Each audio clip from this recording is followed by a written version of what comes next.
Hello नमस्कार दोस्तों, मैं स्वागत करता हूं अपने प्यारे इस यूट्यूब चैनल पर। आज मैं बीएससी एग्रीकल्चर फिफ्थ सेमेस्टर वालों के लिए उनका principles of integrated pest management के कुछ महत्वपूर्ण प्रश्न लाया हूं। दोस्तों, ये जो लॉन्ग क्वेश्चन है, ये जो कल्चरल कंट्रोल जो आज मैं लाया हूं टॉपिक, ये लॉन्ग में आता है, याद रख लीजिएगा। ये शॉर्ट में नहीं पूछेगा, ये लॉन्ग में ही पूछ लिया जाएगा आपसे। और ये ऐसा या तो देखो अकेला पूछ लिया जाएगा, या फिर इसके ऐसा भी बनता है क्वेश्चन कि बायोलॉजिकल कंट्रोल सबसे ज़्यादा पूछा जाता है, तो उसकी वीडियो में लाऊंगा आपके लिए। सबसे ज़्यादा बायोलॉजिकल कंट्रोल ही पूछा जाता है, प्लस कल्चरल नियंत्रण भी पूछा जा सकता है जो होता है। तो दोनों भी पूछे जा सकते हैं, अलग अलग भी पूछे जा सकते हैं। तो मैंने अलग के हिसाब से ही लाया हुआ हूँ। अगर दोनों पूछे जाएँ तो आप दोनों की प्रिपरेशन तो आपको करनी ही है, तो दोनों में से कोई एक तो आएगा ही आएगा। तो देखिए यहाँ पर लिखा हुआ है, व्यवहारिक या परंपरागत नियंत्रण से अभिप्राय ऐसे नियंत्रण से है जिसमें अपनाई जाने वाली कृषि क्रियाओं में हेर फेर करके कीटों या बीमारियों के आक्रमण से बचा जा सकता है। मतलब कि हम क्या करते हैं कि जो कुछ कृषि क्रियाएं हम खेतों में अपनाते हैं, जो हमारे किसान लोग अपनाते हैं, तो उन्हें हमें बताना होगा कि वो ऐसे कुछ बदलाव करें, फसल चक्र को अपनाएं, कुछ जो फसलें हैं उनमें बदलाव करें, जो उर्वरक देते हैं वो संतुलित मात्रा में दें, जो सिंचाई करते हैं वो संतुलित मात्रा में करें। तो क्या होगा कि जो कीट है तो वो उनके लगने का खतरा कम रहता है। तो यही इसमें दिया हुआ है। ठीक, तो जो हमारे पास जो पॉइंट है वो देखिए, एक तो फसल चक्र है, ये मेन है। एक फसलीय जाल है, आपका संकरण भाग या पौधे का उन्मूलन हो गए, आंतरिक कर्षण क्रियाएं हो गई, मृदा में संतुलित उर्वरक एवं खादों का प्रयोग और अन्य कर्षण क्रियाएं। तो इन सब मेथड्स के अलावा भी बहुत सारी मेथड्स हैं जिनका हम यूज़ करेंगे।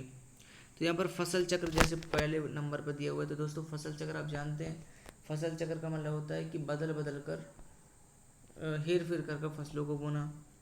तो इससे क्या होता है कि दोस्तों कि अगर एक फसल बोएंगे तो कीट के खतरा लगने का चांसेस ज़्यादा रहता है। यदि हम हेर फेर करके फसलों को बोएंगे तो कीट का खतरा लगने का चांस बहुत ही कम रहता है। तो यही देखना, यहाँ पर भी लिखा हुआ है कि फसल बोने से पहले फसल चक्र बना लेना चाहिए कि अमुक समय में हमें कौन सी फसल बोनी है। फसल चक्र बनाते समय इस बात का विशेष ध्यान रखना चाहिए कि पहले बोई गई फसल के कीट आगे वाले मौसम में बोई जाने वाली कीट पर रोग नहीं फैलाएं। ओके दोस्तों, तो ये था फसल चक्र का। अब नेक्स्ट हमारा फसलीय जाल। फसलीय जाल से आप क्या समझते हैं, देखिए पहले आपको मैं इसके जनरली भाषा में बता देता हूँ। Trapping of crop. Trapping of crop का मतलब होती है दोस्तों कि कुछ ऐसी क्रॉप्स भी होती हैं जो कीटों को अपनी ओर आकर्षित करती हैं। जैसे आपने सुना होगा कि सबसे ज़्यादा जो 60 से 70% जो कीट लगते हैं वो कपास के पेड़ पर ही लगते हैं, पौधे पर ही लगते हैं। तो ऐसे ही एक कपास के लिए एक ट्रैप क्रॉप का यूज़ किया जाता है जिसका नाम है भिंडी। अगर हमारा जैसे कपास से हमें रुई के लिए ज़्यादा उत्पादन चाहिए है और उसमें अगर कीट लग रहा है, तो वहाँ पर भिंडी को भी बोल देना चाहिए। तो क्या होगा कि जो वो वॉलवॉर्म होंगे तो वो जो भिंडी है वो अपनी ओर खींच लेगी उन कीटों को, तो हमारी एक फसल नष्ट हो जाएगी तो हमारी लेकिन कपास बची रहेगी।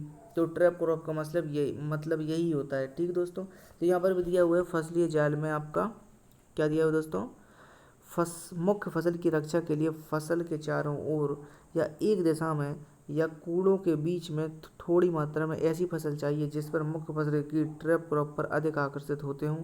फसल से कीटों को आसानी से नष्ट किया जा सकता है क्योंकि कीट एक ही जगह में थोड़े स्थान पर मिल जाते हैं। उदाहरण के लिए कपास की फसल की ओर एक दिशा में 2 से 4 या 6 कोण भिंडी के बोने चाहिए। तो दोस्तों यही इसमें भी एग्जाम्पल दिया हुआ है।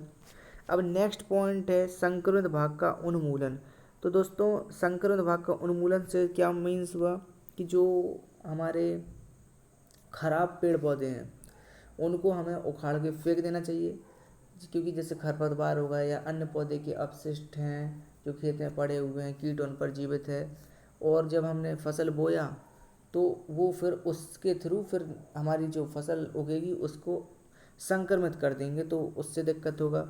तो देखिए यहाँ पर लिखा हुआ है पौधे फसलों जैसे कपास, पटसन, फालसा आदि की बीमारी ग्रस्त कीटग्रस्त शाखाओं काटकर खेत से बाहर निकालकर जला देना चाहिए ताकि बीमारी के जो पैथोजन है, कीटों के अंडे आदि नष्ट हो जाएं।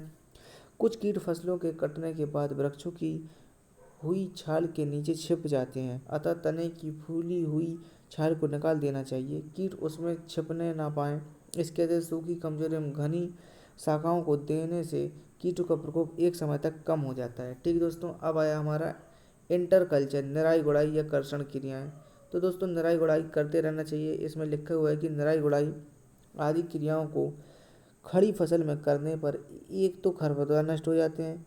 अब जैसे हमने निराई गुड़ाई हम क्यों करते हैं? खरपतवार को नष्ट करने के लिए, और जो उसने मिट्टी में कीटने या फिर मिट्टी में अधिकतर तो पत्तियों के, कुछ पत्ती पर भी देते हैं, कुछ मिट्टी पर भी देते हैं अंडे। कीटों की प्रकृति आप पढ़ेंगे पेस्ट ऑफ, आपका जो एक पेस्ट में है आपका सिलेबस स्टूडेंट ग्रेन वाले में, उसमें आप सबकी प्रकृति पढ़ेंगे कि कोई कीट मिट्टी में अंडे देता है, कोई कीट पत्तियों पर अंडे देता है, कोई तने पर अंडे देता है। तो ये सब कीटों की प्रकृति है।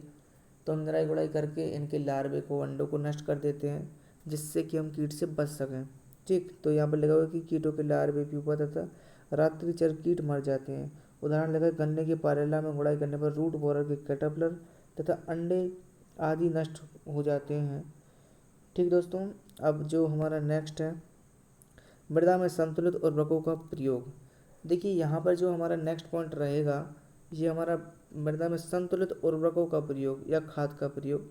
दोस्तों बेसिकली आपने देखा होगा कि जो उर्वरक होते हैं, अगर उन्हें हम निश्चित मात्रा में डालते हैं तो वो हमारे लिए लाभदायक सिद्ध होते हैं, रोग कम लगता है, कीट कम आते हैं। यदि उर्वरकों की एक संतुलित मात्रा ना मिले फसल को या मिट्टी को, तो क्या होता है कि कीटों का आक्रमण बढ़ जाता है।